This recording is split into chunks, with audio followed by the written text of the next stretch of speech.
Morning বন্ধুরা, আশা করি তোমরা সবাই ভালো আছো, আমিও ভালো আছি। তো আমার একটি নতুন ভিডিওতে তোমাদের সবাইকে স্বাগতম। সকাল এখন 9টার মতো বাজে আর আজকের ভিডিওটা আমি এখান থেকে স্টার্ট করছি। তো আজকে তো অম্বুবাচী ছেড়ে গেল, মানে আজকে না গতকালকে রাত্রেই অম্বুবাচী ছেড়ে গেছে, যার জন্য সকালের কাজটা কিন্তু আজকে অন্য দিনের তুলনায় একটু বেশি। তো সকাল সকাল ঘুম থেকে উঠে উঠান বাড়িঘর ঝাঁট দিয়ে দিয়েছি, ঘর ঠর মোছা হয়ে গেছে, তারপর ঠাকুরের বাসন টাসন সব ধুয়ে পরিষ্কার করে দিয়েছি। আর আজকে পুজোটা দিয়েছে সকাল সকাল তোমাদের দাদাভাই। ও সকাল সকাল পুজো টুজো দিয়ে ও কিন্তু বেরিয়েও মানে ওর কাজেও বেরিয়েও গেছে। আর আমারই কিন্তু এদিকে কাজ শেষ হচ্ছে না, কারণ অনেকগুলো জামা কাপড় ছিল, ধোয়াধুয়ি করলাম, বেড কভার মানে বালিশের কভার সব ধুয়ে দিলাম। অম্বুবাচী শেষ হলে নাকি এইসব ধুতে হয়। তো দেখো সব জামা কাপড় মেলে ঘরে এসে আমি একটু এখন মানে মাথাটা আসে একটু ফ্রেশ হয়ে নেব। আর যেহেতু অনেকটাই লেট হয়ে গেছি, তো তারপর ছেলেকেও এখন খেতে দিতে হবে, আবার রান্নাও করতে হবে, ছেলে খেয়ে যাবে স্কুলে। আর এদিকে দেখো তোমাদের দাদাভাই প্রসাদটা নিচে নামিয়ে রেখে গেছে, পরে আমি আর ছেলে খেয়ে নেব।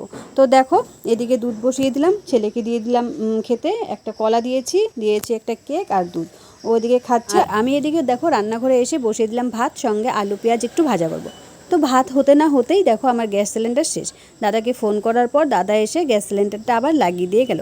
তারপর একটু আলু ভাজা করে নিলাম, ছেলেকে খাইয়ে দাইয়ে দিলাম স্কুলে পাঠিয়ে।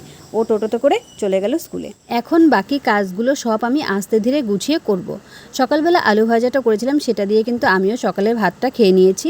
আর এখন দুপুরের জন্য আস্তে ধীরে রান্নাটা করব। সকালবেলা তোমাদের দাদাভাই কাজে বেরোনোর আগে মাটন এনে রেখে গিয়েছিল, তো মাটনটা সকালবেলা আর করা হয়নি। এখন মাটনটা বেছে নিলাম, পরিষ্কার করে ধুয়ে নিয়ে আসবো কলপাট থেকে। আর এদিকে দেখো আলু আর পেঁয়াজ রসুনও আমি কেটে নিচ্ছি। তো দেখো এদিকে কড়াইতে তেল দিয়ে নুন হলুদ দিয়ে আমি আলুটা লাল লাল করে ভেজে উঠিয়ে রাখলাম। তারপরে একটু পেঁয়াজ ভাজা করে এর মধ্যে মাটন দিয়ে দিলাম, তারপরে নুন হলুদ মশলা যা ছিল সব একবারে দিয়ে ভালো করে কষিয়ে নেড়ে চেড়ে নিব। আর আজকে যেহেতু প্রচণ্ড গরম পড়েছে, মাটনটার পাতলা করে ঝোল করব। তো পরিমাণ মতো ঝোল দিয়ে দিয়েছিলাম, আর এখন দেখো ভালো করে ফুটিয়ে নিচ্ছি। তো এদিকে ঝোলটা আমার হয়ে গেছে, আর দুপুরে খালি এক তরকারি ভাত খাবো, এর জন্য একটু মানে কাঁকরোল আর আলু ভাজা করে নিচ্ছি। তো ছেলে দেখো এদিকে স্কুল থেকে চলে আসছে, আর তোমাদের দাদাভাই আসবে কখন তার ঠিক ঠিকানা নেই। তো আমি আর ছেলে এদিকে ভাত খাচ্ছি। তো আজকের ভিডিওটা এই পর্যন্ত, দেখা হবে পরে কোনো ভিডিওতে। সবাইকে টাটা।